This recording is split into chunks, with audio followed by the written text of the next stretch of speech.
Turn around, look at what you see. This is Hawkins, Indiana. A quiet Midwestern town where bikes rule the streets. The lights flicker for no reason and the government is definitely hiding something. But open Google Maps and Hawkins isn't there, because it doesn't exist. Yet millions of people can picture it perfectly. The school, the forest, the lab, even the exact bend in the road where 11 flipped that van. So today we're going to map out a town that never was and uncover the real geography behind Stranger Things. When the Duffer Brothers created the show, they wanted somewhere ordinary, a backdrop that looked timeless. Not Los Angeles, not New York, just a small American town frozen in 1983. They named it Hawkins, Indiana, a place that felt instantly familiar, even though nobody had ever been there. That's because Hawkins is a composite. The real town sits hundreds of miles away, hidden across the American South, scattered across Georgia, California, and New Mexico.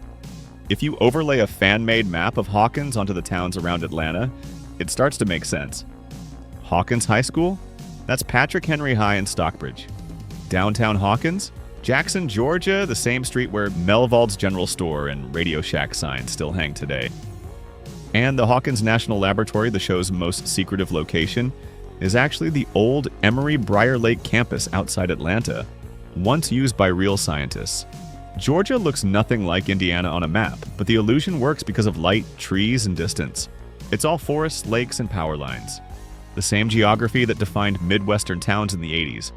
For the camera, it's perfect. For geographers, it's a puzzle. The Duffers didn't just pick Georgia for looks. The state offers film tax incentives, yes, but it also offers consistency.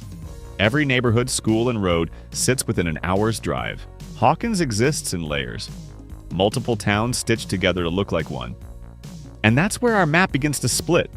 Because the real Hawkins isn't one dot, it's several. A mosaic of small southern towns, all pretending to be Indiana. Take a closer look. The forests used for the Demogorgon hunts were filmed near Stone Mountain Park. The Byers house stands miles away in Fayetteville. And Starcourt Mall, once Hawkins' suburban centerpiece, was filmed inside a real shopping mall in Rome, Georgia. You can still walk its halls today, if you don't mind that it's half abandoned.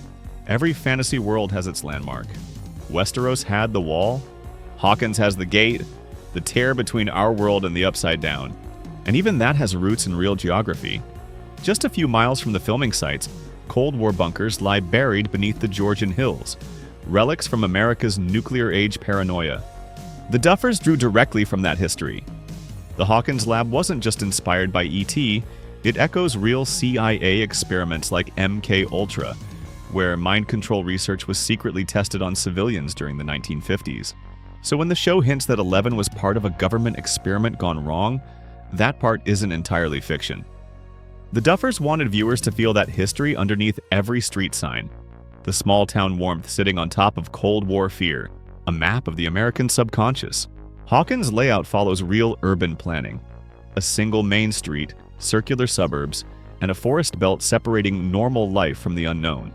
It's a design used across post-war America, one that symbolized safety, routine, and predictability. And that's what makes it terrifying when things go wrong. Fans have built entire 3D maps of Hawkins, tracing every road from screenshots, drone shots, and set photos. The library, the quarry, the forest, all positioned exactly where the story says they should be. But here's the twist. No matter how accurately you trace it, Hawkins still refuses to appear on any official US map. Because it's not just one town, it's 5. By season 4, Hawkins expands again. We jump to Lenora Hills, California, filmed in Albuquerque, New Mexico. Same characters, new coordinates. The story shifts 2,000 kilometers west, yet somehow it still feels like Hawkins. That's one of the show's best tricks. The geography moves, but the emotion stays. Sunlight replaces pine trees, desert replaces forest, yet every frame still whispers that same small-town energy. The illusion is geographical but emotional too. Even the Upside Down follows this logic. It's a perfect mirror of Hawkins, down to the streetlights and telephone poles, just dead, frozen in time. Fans notice something strange when they piece the two maps together. Every object in the Upside Down is stuck on one date. November 6, 1983, the night Will Byers disappeared. Meaning the entire alternate world is a map of Hawkins trapped in time. A snapshot that never updates. And here's the wild part. That concept, A mirrored world running parallel to ours actually exists in theoretical physics. Scientists call it mirror matter theory. Others describe it as quantum geography, the idea that every particle and possibly every place has a twin reflection somewhere else. So when the Duffers created the Upside Down, they weren't just inventing horror, they were visualizing a scientific hypothesis, a geography that could, in theory, exist.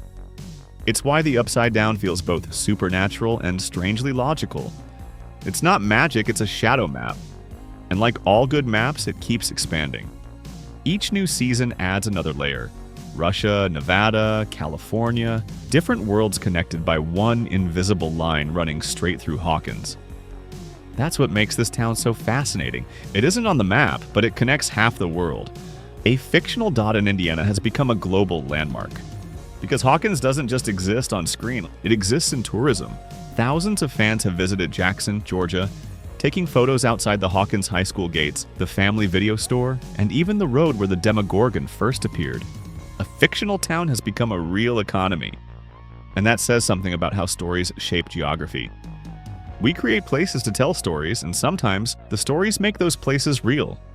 So no, you'll never find Hawkins, Indiana on Google Maps, but you can visit it. You can walk its streets, stand outside the lab, or drive through the woods that once led to the Upside Down. It's not a set, it's geography. Thanks for watching Mapped Out. Subscribe for more stories hidden between the lines of the map.